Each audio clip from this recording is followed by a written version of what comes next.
Well, the Justice Department is now opening a broad civil rights investigation into police practices in Ferguson, Missouri. This following the fatal shooting of Michael Brown by a police officer. Meanwhile, the family of a man killed by an off-duty officer in Chicago is now filing a civil rights suit as well. The family's attorney saying that the case highlights the issue between police and unarmed African-American men. Mike Tobin with the latest from Chicago. What is this case all about, Mike?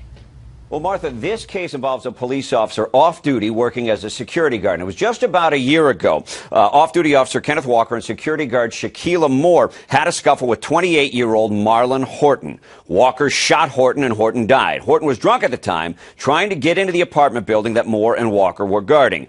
Unlike Ferguson, however, everyone involved is black. We believe that this is a situation that involves police and unarmed African-American men.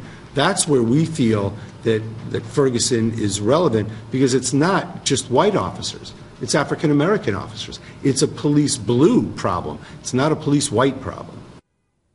Now, since 2013, there have been 20 police-involved shootings in Chicago. There are reports that the FBI is opening a broader investigation here in Chicago. The FBI thus far is not commenting. Martha?